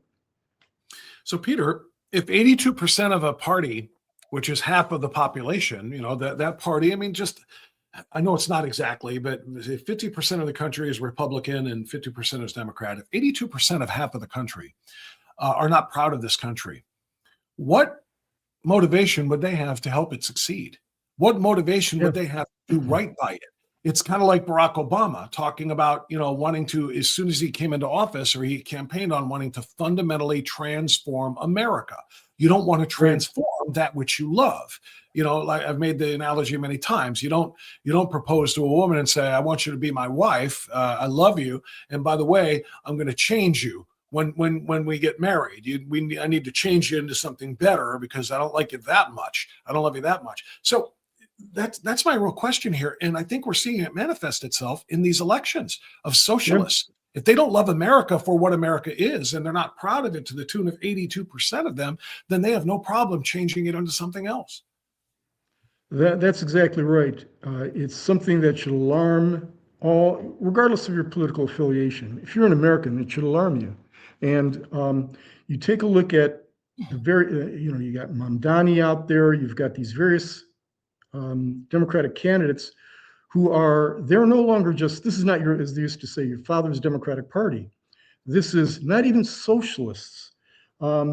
This is veering toward communism, flat out communism. And you talk about AOC, Bernie Sanders, he spent his honeymoon where? In Moscow? This is back when no one went to the Soviet Union, right? These people are dangerous. We shouldn't just be looking at them as aberrations. They're no longer simply the rump aspect of the Democratic Party. This is the beating heart of the Democratic Party now. And if I were a Democrat, and even if I hated Republicans, I'd be very, very, very worried now. This is not anything that Americans recognize. This is not something historically that the party, that America has ever countenanced in the past. And it's antithetical to the American experiment. It bothers me a lot, and they're open about it. There have been a number of stories as of late in the media about the various Mamdani-like candidates out there, and they're driving the boat, or they're driving the bus here. And I don't know where Schumer is. He's scared to death of him. He's done. Schumer's done. Schumer is done. He's cooked. Yep. There's all no those question. Folks. No, there. I made an analogy, Peter, and give me your opinion on this. Since you're bringing up Schumer, and you can bring up Hack Jeffries and some of the others, the quote unquote, mainstream Democrats, if you want to call them that, even though they're all a little bit radical, quite frankly, but they are terrified of the DSA members, the Mamdani crowd, so much so that they're basically saying, well, they won't speak ill of them. They won't say, no, they don't represent our values. They're saying there's plenty of room under our tent, this big tent, for all voices, including the DSA. And my analogy to this, Peter, was it's kind of like Carmelo Anthony going underneath the tent. If he goes underneath the tent, if there's any pushback at all or resistance from the people in the tent, he kills them. And that's exactly what the DSA is going to do politically to every Democrat, everybody from Schumer, like I said, anybody who's not genuflecting at the feet of the DSA and of Mamdani. This movement, this socialist communist movement, is going to end up killing them all. Yeah, it's like the crocodile, you keep feeding it, hoping it eats you last. They're coming for them, and they've been very express about it now. They're open about it. They're challenging the quote-unquote centrist Democrats, which, you and I laugh about that. But compared to these folks, the AOCs, the Bernie Sanders, the Mamdanis, that's the beating heart of the Democratic Party right now. They call themselves Democratic Socialists, and I think that's being charitable in terms of where they stand on the political spectrum. And they are, when you listen to them, and I'm trying not to be partisan about this. I'm trying to be as objective as I can about them. But if you know anything about history, or just frankly your own human experience, and you listen to them, they're whack jobs. It's truly extraordinary. This is not no longer part of a partisan divide. This is about whether or not you're insane or sane. Some of the stuff that Bernie Sanders says, or AOC says, or Mamdani says is absolutely insane. And yet they are the center, they're the core of the what used to be the Democratic Party. I think the Democratic Party is just now a husk of what it used to be. I completely agree with that, Peter. And I think we're in a very, very dangerous place right now when we can't even get together and celebrate America 250 without any, they're trying to slash the lining of the reflecting pool just so it doesn't look pretty and beautiful, and Trump doesn't somehow look good on the 4th of July on our 250th. I mean, it's that bad. They're that obscene. They're that insane. They're that deranged, as we say all the time. So, Peter, let's talk. Let's move from Democrat Republican nonsense. And by the way, anybody who's got a question for Peter, live chat is open to you. All right, send me a message. We'll put it on the screen. We'll get Pete to respond to it. We had a lot of great questions last night in Brecksville for our event. So, Pete, I want to move on to the Supreme Court. This is what the show headline was today, if you will. This is what I wanted to throw up there. Whose side is the Supreme Court of the United States on? And as a man who has testified before the confirmations or at the confirmations of 3 or 4, Pete, justices. 5. I knew I was going to mess it up. 5 Supreme Court justice nominees. You have a unique insight into all of this. Peter, we're getting some back and forth rulings. We celebrated last week when the court, issued a couple of really important rulings with respect to immigration, ending the TPS, or rather allowing President Trump, if he chooses to end the TPS status for all of the Haitians and Syrians and others. That was a really, really big one. So we get some of those on the plus side, but then we also get things like we got yesterday with Amy Coney Barrett and John Roberts siding with the 3 leftist activists on the court and saying that we can have an election month. We don't have to have an election day. Mm-hmm. People can keep on counting ballots until the cows come home, even long after the election is over. So I'm, even though it's a 6-3 supposed originalist majority, we're not seeing it act like that. Whose side are they on, Pete? Well, I will say that, again, I respect the justices. They're far smarter than 99.9% of us. They know their law. They're human beings like anybody else.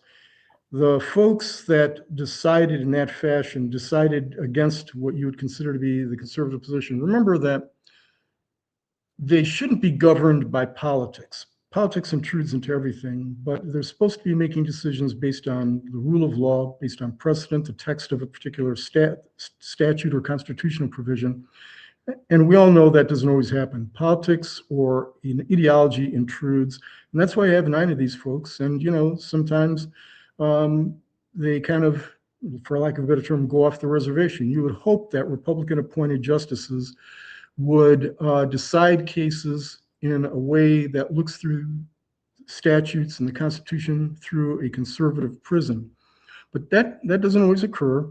And I'm not as critical as some are of these individuals, mainly because I see them for what they are. I always thought Amy Coney Barrett was, a little bit to the left. The strong justices, of course, the strongest of them all is Justice Thomas, who's unwavering. He looks at the Constitution. He's a textualist. And he applies the law to the facts without fear or favor. After that, I'd probably look to Sam Alito, and they're almost indistinguishable in terms of their approach to constitutional interpretation of or the interpretation of statutes or provisions of the Constitution. So this is what you're going to get, and this shows the importance of presidential elections, because Justice Thomas, for example, has been on the court for a long time now. He's getting up there, and life's not promised to you. The next day's not promised to you. You don't know what's going to happen, or maybe he just gets kind of tired and decides to retire. It's imperative that we have a strong Republican president who understands the Constitution, is, at least approaches things from the standpoint of being, however you want to characterize it. And there's a lot of ways of characterizing an originalist, a strict constructionist. That's how I do it. I won't use conservative and liberal justices. I will say originalist and activist judges, because that's what I think it is. Because you're 100% right. They're not supposed to be political. They're supposed to be independent arbiters of the law interpreting the Constitution. So there's an originalist interpretation of it, or there's an activist, in which case you're trying to rewrite either statutes or, as you say, constitutional provisions, Pete. And that's what's so crazy dangerous. We're supposed to have 6 originalists on the court, and we apparently do not.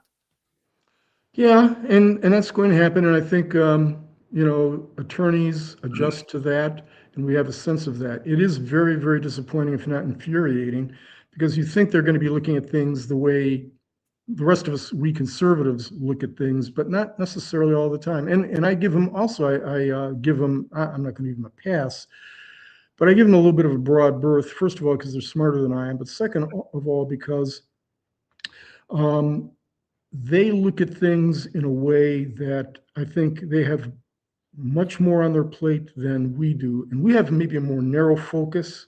And so we're hoping that they always come out a certain way, or most of the time they come out a certain way. And it's a tough job. It truly is. And I think they're trying to do the best job that they can. But having said that, there are justices, and have been during the course of the court's history, that are political. Thankfully, not most of them, or many of them. And the majority of them, I think, are actually trying to apply the law to the facts, but they're human beings. They're swayed by ideology, or they have an ideology, and they look at things through a prism like everybody else, even though they try to be as dispassionate about it and applying the law to the facts as possible. So again, I give them a little bit more leeway, but it really points to the importance of elections, because we do have a couple of justices. We're getting a little bit on the old side, and either they're going to retire, or God forbid, they have a health condition or something that precludes them from continuing to serve. And the next president is going to come around in 2.5 years. That means in 6.5 years, in a 6.5 year period, that is the first term of the next president, who's not going to be Donald J. Trump, we're going to have probably maybe 1-2 retirements, bare minimum. And that could start to change the balance of the courts significantly. So think about that, critically. If you don't like a particular, say, if you don't like Rubio, or you don't like DeSantis, or you don't like Vance, or any other of the top contenders for the Republican nomination the next time around, always keep in mind that what we just talked about before, the Democrats are much worse, but now they are not. It's not just much worse, they're not even recognizable as Democrats. They should actually, I think, abandon that term and embrace what is more an accurate descriptor of what they currently are. So this is something that I know a lot of us, you look at folks at the Federalist Society and other conservative legal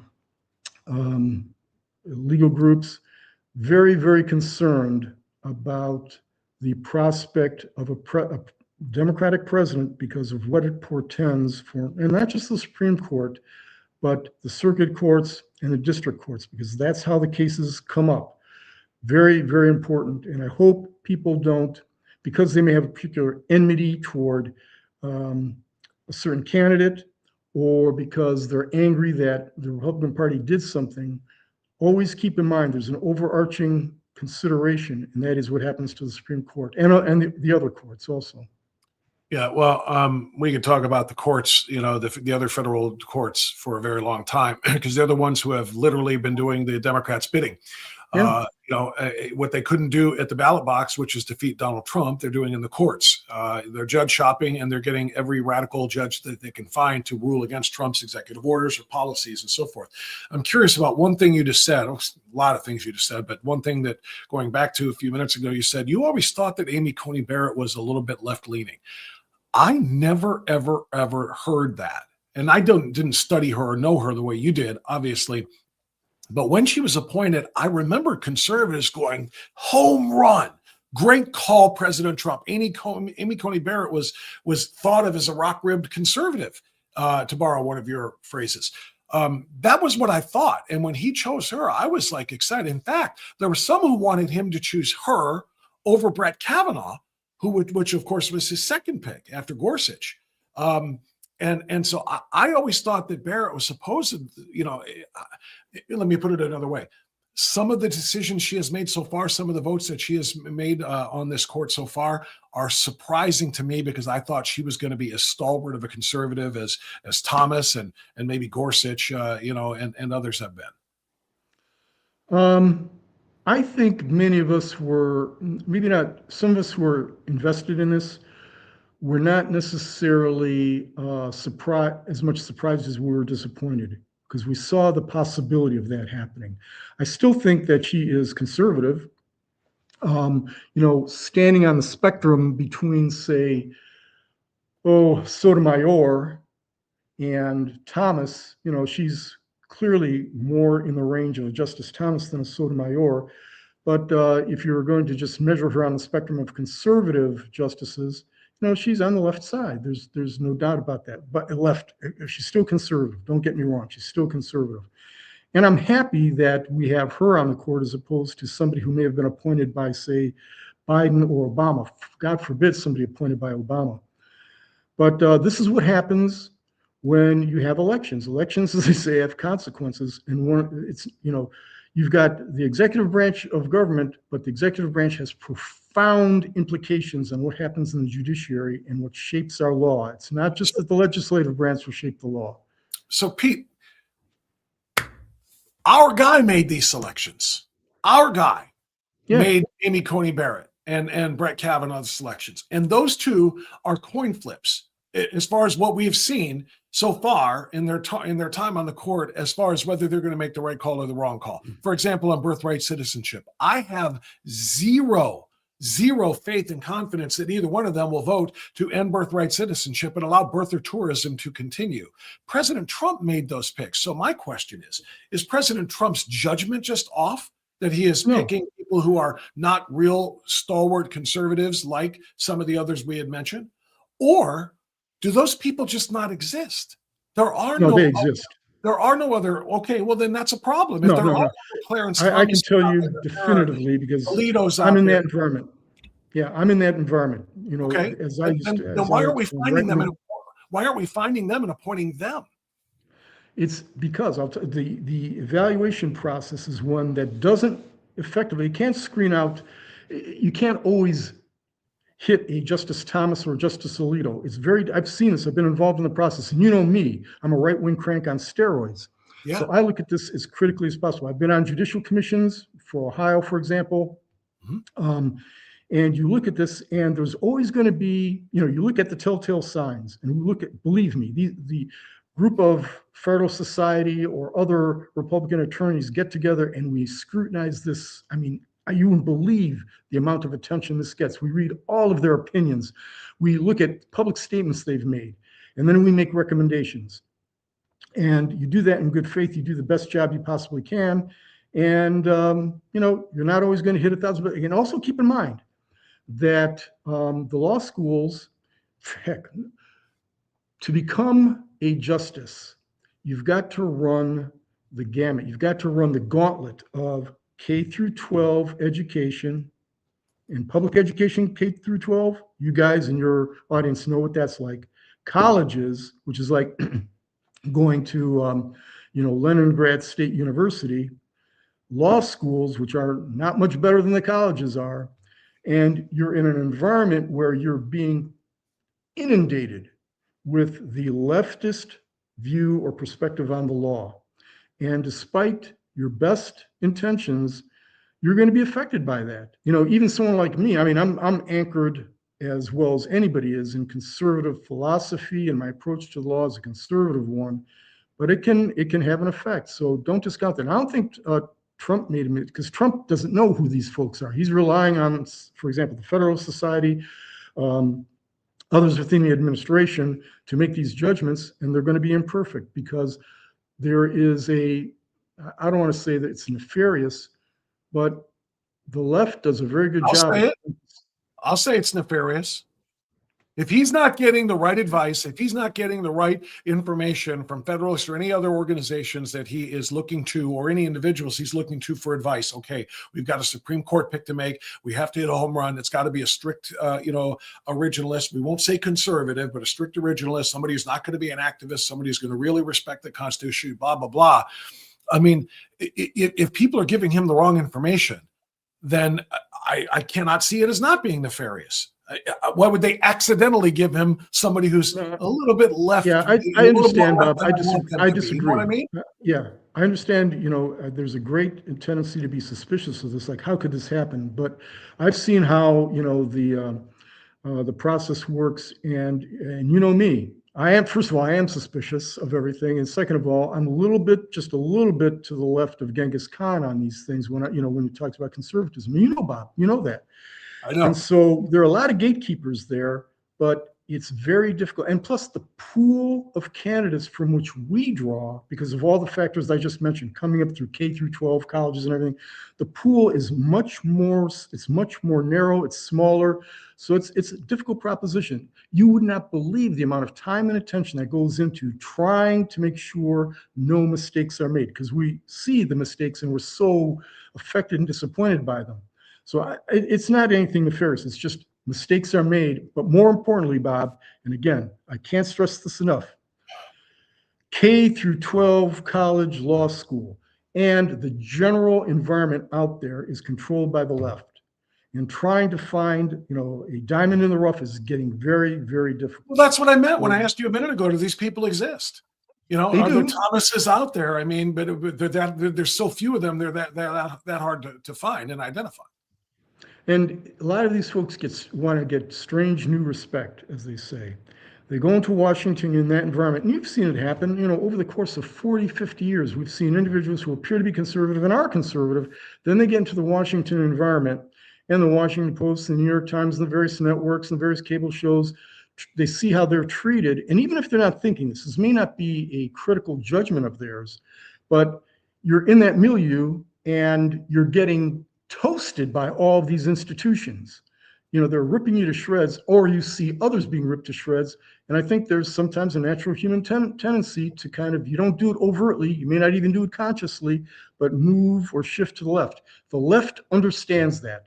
And that's why they're constantly focusing attention on them, very often in negative fashion. There's a drumbeat. When you're inside the Beltway, and I was there in a minor situation. I was a member of the National Labor Relations Board.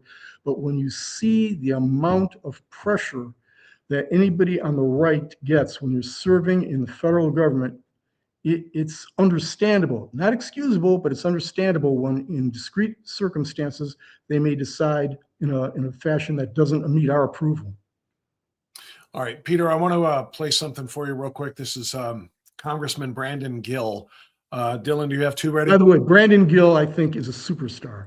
There are certain young Congress people that are coming up, Brandon Gill, Anna Paulina Luna. Some of these folks, they are rock-ribbed. I hope they don't get Beltway fever. This is the one I want, Dylan. I want to play this. And you're right. He is all of those things. He's a 31-year-old star in the making. He just is amazing. Phenomenal. Yeah, I really love this guy. But it's not him that I want to praise here. It's the position, or it's the issue, which is birther tourism, which, of course, is a huge issue when it comes to the forthcoming, or the upcoming, rather, decision by the court on the 14th Amendment and birthright citizenship. Let's listen, and then we'll react. Go ahead. In Miami. That's the name of an actual company that is facilitating birth tourism into the United States for foreigners. Dylan, you got to get it from the front, or it makes no sense. We got to get it from the top.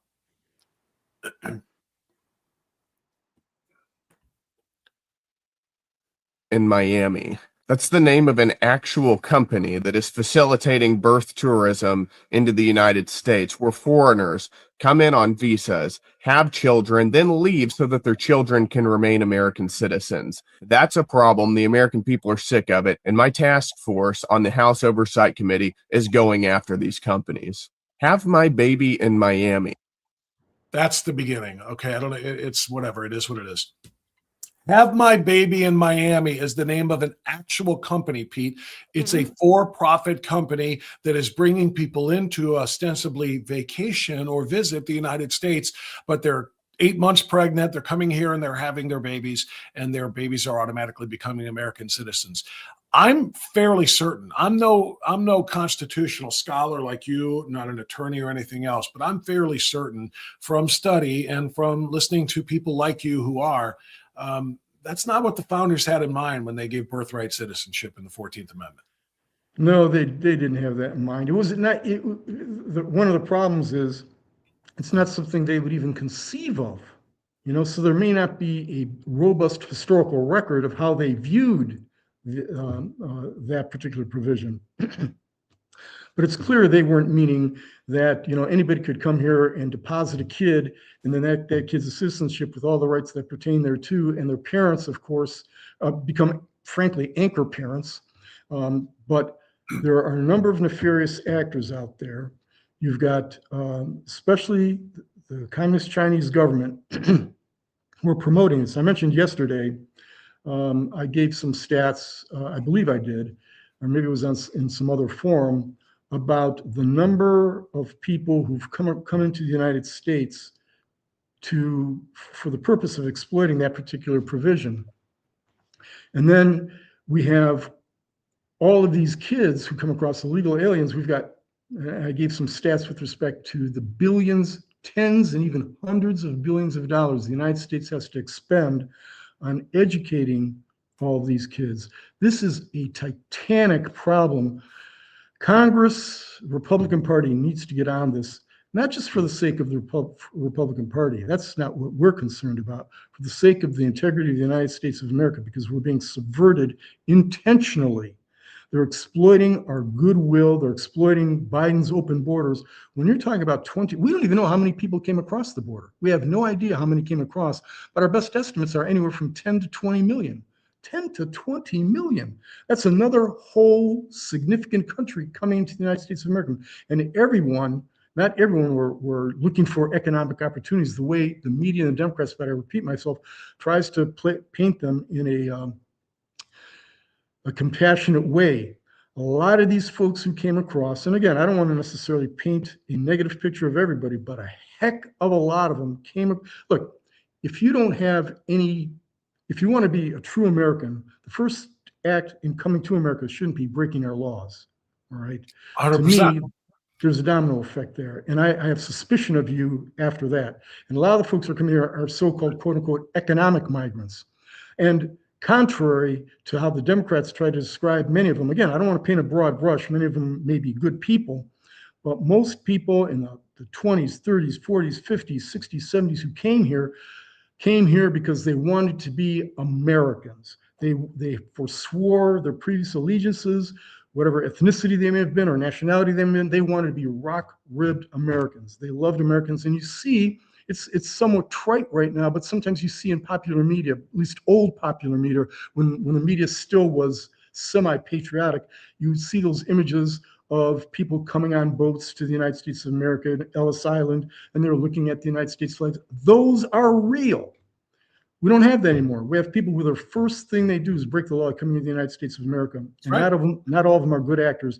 And I gave stats yesterday about the tens of thousands of military-age males who are coming here also. I know I'm getting a little bit far afield, but this is a gigantic issue that we've got.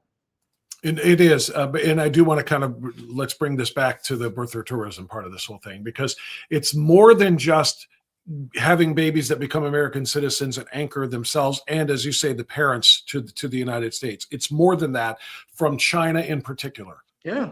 China is sending pregnant women to come to the United States to visit, have their babies, and then they're not anchoring them to the United States.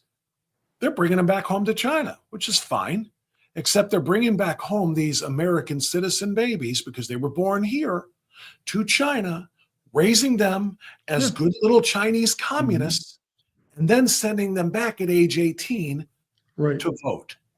Exactly. And millions of Chinese at age 18 are coming here to vote for what? Democrats and we're watching it right now, Democrats who have favorable opinions of communism. Right. That's only one of the problems. That's maybe the biggest one, the most prominent one. But the other one is folks coming back here, and not just to vote, but to change the cultural and political dynamic here. They don't even have to vote to do that, but they're being placed in areas where it's going to change the cultural and political dynamic of a particular state, turning a purple state blue, or spreading more of their ideology. And a lot of these folks are coming here, and where do they go? Look at all of the various colleges that have foreign nationals as administrators and professors. This is not a coincidence. And the left has no problem with this, because the left, either by virtue of, because they're conscious of it and do want to actively change the United States of America, fundamentally transform America, as Barack Obama said, or because, you know, it's a matter of osmosis or inertia this happens, but it's not good. And the United States of America, meaning President, Congress, need to do whatever they can to make sure that we limit this. And I don't know what they're going to do. I don't have any ideas. I don't have any panacea, but this is a dangerous, dangerous problem. As you indicate, China is actively exploiting this. We're going to be in a lot of trouble. You see how often you get these scientists at various universities who are arrested because they are spiriting data, concepts, information back to the communist Chinese. Amazing. We're getting ripped off, we're getting robbed, and it's harming our national security. 100% agree. Pete, you brought this up a little bit, and Dylan actually had this up on the screen a moment ago. You said we don't even know how many came, between 10 and 20 million, but we can hold on, Dylan. But we can point out that there's roughly 7 million people in New York City, our largest city, roughly 6 or so in Los Angeles. So if we just stop there, during the Biden administration, a conservative estimate of the number of illegal aliens who were allowed into this country were enough to replace our entire 2 largest cities in the country. Yeah. Los Angeles, or New York and Los Angeles on both coasts, would be, that's what we have imported here. Okay. And as you say, they are not all good actors. That doesn't mean they're all bad actors, but they are bad, as you say, because they came here illegally, their very first act. And now this is what I want people to remember, because it's something that, to me, I mean, there's a lot of really bad stuff. The murder of Kate Steinle, the murder of a lot of the, Americans by illegal aliens who are here. Those are kind of flashpoints that people focus on. And, some of the bills and, the Democrats coming up with this ridiculous, immigration bill, this, a comprehensive solution. And, what we're going to do is we're going to give the president the authority to potentially close the gates a little bit, to close the borders after allowing 5,000 illegals a day to come in. 1.8 million per year. Then we'll close it off a little bit if the president so chooses, and all the other crap. There's a lot of, like I said, moments in time or flashpoints about what happens when the Democrats are in power. None of them have the same impact on me as this one. And this is what I want Americans to remember. If you bring the Democrats into power, you bring this back. There was nothing more egregious than when Biden did this. Go ahead, Dylan, and put it up on the screen, and full screen it if you can. Full screen it. You don't need to see me and Pete. Make it bigger and zoom in a little bit if you can on what happened there. This is when the state of Texas had enough. And the state of Texas said, if the Biden administration refuses to secure the border, then we will secure the border for the state. And so they built razor wire borders, or barriers, if you will, along the southern border there to stop the illegals from coming in. Just play it. Okay, there you go. That's better, Dylan. Thank you. So they built these razor wire barriers up there to stop the illegals from getting in. They crossed the river, they can do whatever, but they're not getting into the state of Texas, because here's what we are doing to keep them out. Joe Biden sent those God-blasted forklifts to the actual border and lifted that razor wire fencing up so that like a little bridge, so that the illegal aliens could walk under it and come on into the country. That's not just, that's treasonous. That is a surrender of sovereignty. That is a violation of states' rights, because Texas has a right to forbid illegals from coming in, foreigners from coming in to their state. Peter, I've never seen anything as egregious as that. It's one thing to make policy, for Biden to sign orders or to allow, to tell his DHS secretary, Alejandro Mayorkas, who should be in prison right now, to set the conditions so much so that if people do cross the border, they're going to be paroled in and we're going to give them hearings and blah, blah, blah. Policy is nothing compared to this blatant intent to raise the barriers and allow illegals to flow in completely unchecked. No vetting, nothing, Peter. It's a moment for me. That video to me is just the one that strikes me as the most egregious. And I'm sorry to rant. Go ahead. Okay, give me an opportunity to rant, I hope with a couple of points here. One is that, as I mentioned before, consider the cost of that, because as I mentioned yesterday, I gave, and I don't have the stats in front of me because I can't remember them, but you remember that it was in the tens of billions of dollars it cost for us to educate the children of these illegals, because again, under the Plyer versus Doe decision, we, meaning the various states, have to educate the children of illegals. We've got to do it. Every child in the United States gets an education.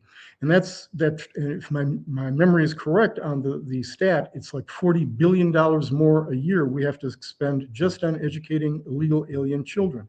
All right. But the Democratic Party isn't trying to do this out of compassion. And, maybe there's some not very ideologically committed Democrats out there, your ordinary everyday Democrats, which are fewer and fewer these days. But those folks have an agenda, a political agenda, because as I mentioned at the outset, the more people you've got in a particular state, the more electoral votes you get. And there is an overt effort to increase the electoral votes of blue states or turn red states blue. And you do that by the population in a particular state. So they get more electoral votes. And as I've mentioned, since at least, I think it was it wasn't the Biden administration, since the Obama administration, there's been a net gain of 18 electoral votes by Democrats just by virtue of illegal immigration. This is what they're doing. They're trying to consolidate and increase their power. That's the ultimate objective. And we've got to take this extremely seriously, because not only are we being flooded by illegals, not only are we being bankrupted by this, because healthcare costs, the education costs, all of those costs, but this is an overt attempt to turn purple states pink or red, and everyone else moving the spectrum. The shift is always not red, but blue. And that's what's happening throughout the United States of America. It's because of these caravans like this. They know precisely what they're doing. And then remember what Biden was doing. He was loading people onto buses and onto planes and just depositing them strategically in certain cities or states for the purpose of increasing the electoral clout of those states. This is serious stuff, because if the Soviet Union tried to do this, if China tried to do this in the old days, we would have, it would have been almost an act of war. But the Democratic Party is trying to turn this into a socialist enterprise by increasing their political count simply by virtue of demographics. That's all. Simply by virtue of increasing populations in states so that they have political hegemony in those states. Very, very troubling, very, very frightening. And I don't think political Republicans are taking this as seriously as they should. Donald Trump is, and Donald Trump, and this is one of the reasons why he got elected. Donald Trump said this and talked about it in an unvarnished fashion. He didn't try to lie over it. But we still have a lot of very weak Republicans out there who are trying to appear compassionate. This has almost nothing to do with compassion whatsoever. Yes, you can take pity on certain people, but this has nothing to do with compassion. Let me interrupt, Pete, since you're talking about weak Republicans and we're talking about immigration. Let's talk about Mike DeWine, and let's talk about, and tying it into the Supreme Court thing last week. Mike DeWine openly criticized the court for its recognition of the word temporary. The ability to define temporary protected status as meaning not permanent, not forever, has an end date. Temporary is all the court did to say, yeah, of course, temporary protected status means that, and the president can decide when it ends. And that's what he decided for the Haitians. And Mike DeWine, weakest of all weak Republicans, declares that this is a huge mistake. It's going to cost the state of Ohio. It's going to harm the state of Ohio. He doesn't give a rat's ass about the state of Ohio. He cares about the Haitians because he knows, and he's got a specific connection to Haiti because of the Becky DeWine, I think it's Becky, in the center that is in Haiti, named after his daughter. He and his wife have this connection with Haiti, and he doesn't care what it does to the people of Ohio. What is your view of A, DeWine, and B, the court's decision on TPS? Well, you told me something I was not aware of with respect to this, whatever it is that his family member has. I was not even aware of that. Oh, yeah. I just look at, yeah, I was not aware of that. That puts even you can stay on the court part of it then, and their decision on TPS. Well, I'll say this with respect to what we're doing in Ohio there. Republicans who want to try to appear compassionate or big tent are destroying the United States of America. We look to Republicans as being the bulwark against the encroachment of socialism, of the depredations that the Democratic Party over the last 30 years or so, frankly, over more than that, but specifically the last 30 years or so, have visited upon this country. We're at, I've been saying this for a while, we're at a tipping point, and tipping points in the history of a country could last for decades, but we're definitely at a tipping point. I'm not even sure that we're not on the downward slope of this. And but for, you can say whatever you want to, but for Donald J. Trump, it could be that if he had lost the election to Hillary, the momentum would have been such that it would have been almost impossible to reverse the leftist slide, the downward slide of this great nation. So for everyone who can't stand the way Trump acts, the way what he says, how he says it, and all that stuff, understand that only Trump had the backbone to do what was necessary. We had too many Republicans, maybe well-intentioned, may have been the nicest people in the world, who were too weak and didn't understand that the left is playing for keeps. They're playing for keeps here.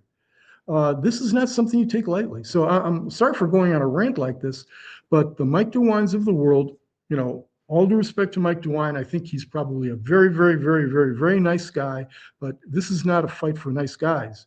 We need guys who are going to roll up their sleeves and fight as rabidly as possible, because the fate of the United States is really at risk here. And the Democrats get it. They are very close. I mean, could you even imagine 15 years ago that someone would have the temerity of openly identifying themselves as socialist, or looking favorably, saying favorable things about communists? Impossible. That would have been a political death knell. But now we've got a significant portion of the Democratic Party and elected folks in the Democratic Party who are willing to do that. Peter, couple of quick things with respect to the questions. I've asked people if they have questions for you in the chat, and I'm going to ask you a couple of them real quick. They might be a little bit long, so I don't know if we can do too many of them. But with respect to the DeWine question, since you said you were not aware, in 1993, Mike and Fran DeWine's 22-year-old daughter, Becky, was killed in an automobile accident. Several years later, they started doing charity work in Haiti, and they named the Becky DeWine School in memory in Cite Soleil, I guess is the name of the city, one of the poorest and most dangerous neighborhoods in all of Port-au-Prince. So they have supported the school through their charitable donation. They have a connection there that is really, really hard to explain and define. I don't know what Becky's death had to do with Haiti, but this is what they did. And ever since then, Mike DeWine has just been all about Haiti and all about the Haitians who are here being able to stay here so they don't have to go back to, the gang infested, existence of Haitians there, which of course is why I have said, look, I understand if they don't want to go back to Haiti, but find another place to flop. You can't be here forever. We cannot be the world's dumping ground for every third world, as Trump said, blank hole country, where they have problems for people to just be dumped here, especially if they're not assimilating. And down in Springfield, Ohio, they're not. That's one of the biggest problems. DeWine even acknowledged that massive population dump of Haitians into Springfield put a huge strain on housing, on schools, on hospitals, on public safety, on government resources. And yes, things will be much less expensive when they are returned either back to Haiti, or again, if you don't want to go back to that bad place, go somewhere else. The bartender always says at 2:00 in the morning, you don't have to go home, but you can't stay here. That's right. The time. It's closing time now. Go find another place to be, whatever that is. So that's just the little backstory of his connection to Haiti, and they named a school there after their daughter for whatever reason in her honor. I don't know why they honored Becky, who of course is certainly worthy of such in the terrible tragedy that they all endured. Why Haiti and not something here in Ohio, I don't know, but it just is what it is. So I think all parents have compassion for that. I mean, no doubt about it. If you've got kids or grandkids, how you feel about that. But we can have compassion for Mike DeWine and anybody else who suffered something like that. I hope we never do. But at the same time, that compassion or his tragedy or the consequences thereof shouldn't be visited on the rest of us. Okay. God protect us from the so-called compassionate conservatives. I remember when George W. Bush used that term, and I winced. I said, I don't want to hear. Conservatism is by its nature compassionate. It's not something that needs to be redundant or explicated.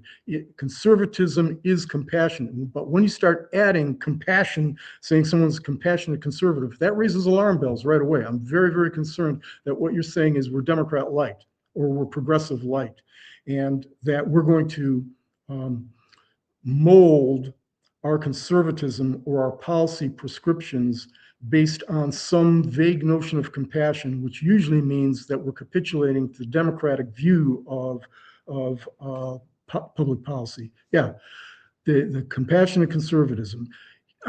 That is when somebody says that, and again, all due respect to George W. Bush, but it should set off alarm bells for your viewers and your listeners. I think most of them probably get it. They're probably sick of hearing stuff like that. But for any of them that, youngsters or folks that are new to this, whenever you hear conservatives add, descriptors to conservatism, alarm bells should start going off. In addition to that, we should be looking out for the best interests of the United States of America first. We do not have the ability to remedy every screwed up, as Trump said, S-hole country out there. That's right. Not our job. We've got to take care. We've got enough problems here in the United States of America. They've got their own constituted governments down there. Let them handle it. Agreed. We give tons of foreign aid out there. We're doing so much out there, but don't import their problems, please. In addition to that, and I want to go on another rant, but please import cultures that are consistent with the American ethos. Please import nationalities or cultures, and it has nothing to do with race, sex, anything else like that. But you have to have cultural compatibility. Religion. It does with religion. It does with religion. It might not have anything to do with race or ethnicity. But Dylan started to play this a moment ago, just super quick because we're out of time here. Dylan, play number 5. He played this, but mistakenly thinking it was an immigration thing. It's not an immigration thing. Play number 5, Dylan. Can you pop that up there real quick, please? This is Dearborn, Michigan. Turn the audio up too. I want to hear the whole thing, Dylan. Play the audio of Dearborn, Michigan. This was just over the weekend. Go ahead, Dylan.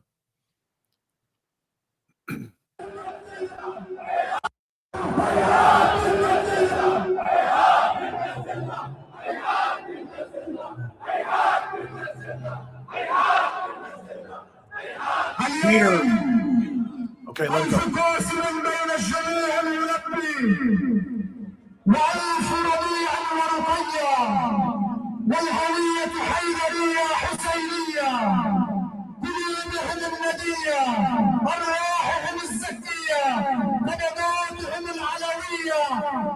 Okay, you can stop it, Dylan.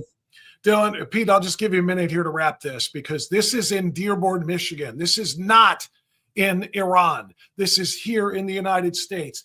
The Islamists are in this country not to assimilate, to the point you were just making as you were rapping about don't import illegals, or import people into this country that are literally not compatible with Western civilization. Islam is among them. They are not here to assimilate. Islam is here to conquer.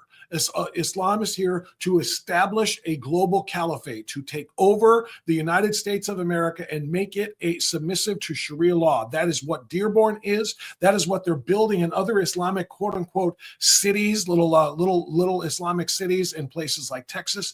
Peter, they are not here. Islam cannot be allowed to take root in this country. We have already gone from just a few hundred mosques prior to 9/11 to over 2,400 of them in just a period of time since Islam attacked the United States of America on 9/11. So that's the one thing I would say is I agree with you. We shouldn't be, we shouldn't have any limitations with respect to race or ethnicity or whatever, other metrics there might be with respect to people to be allowed to come into this country, but except for Islam. I'm sorry, but Islam is here not to do well, but to do harm to this country. Pete, I'll give you the last word. We cannot embrace or import ideologies that are fundamentally incompatible. And I'm not saying Islam is, okay? I'm saying I'm not.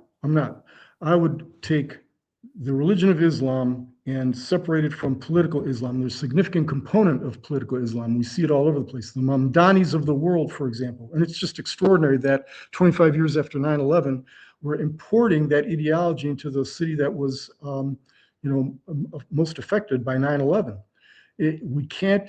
Islamism is different from the religion of Islam, and we're seeing in European nations right now, Europe's being, this is an aggressive attempt to take Europe over.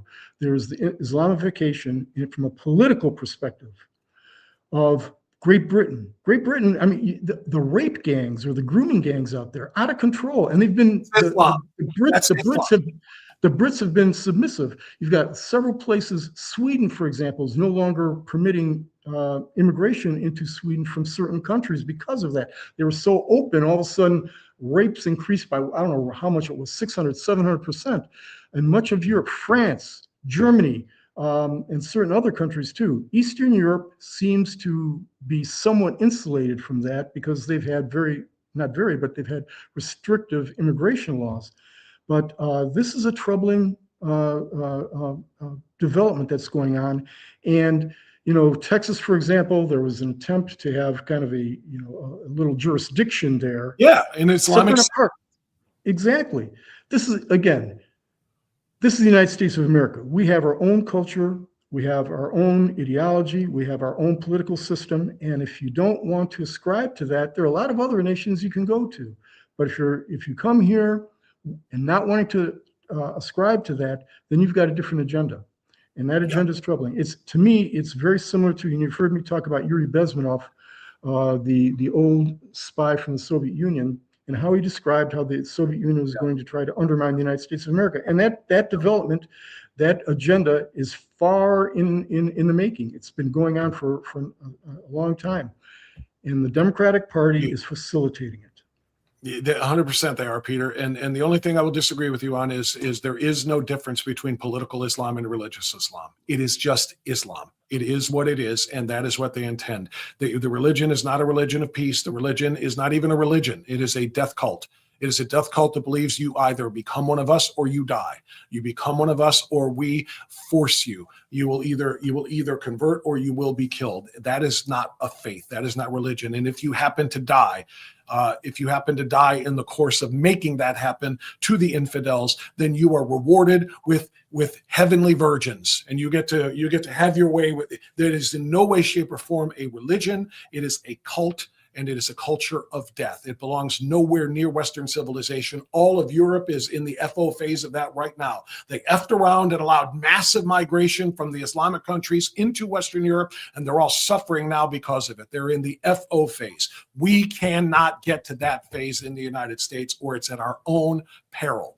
And that's exactly what the Democrats want. It's why Mamdani's election was so much more dangerous than just another socialist. It is so much more. He's a socialist Islamist, and there is no difference. I think Mamdani, AOC, Bernie Sanders, that entire wing of the Democratic Party, which is now, it seems to me, the one that's ideologically in control. They're ascendant in the Democratic Party.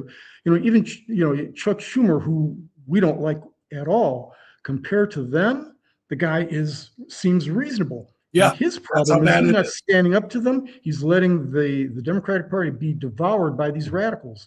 And he will be devoured. He will be among them. He will be among them because absolutely, because no one's pushing back on this for a variety of reasons that take some time to talk about, but for a variety of reasons, the Democratic Party is imploding. And it's not simply the Islamization of the Democratic Party.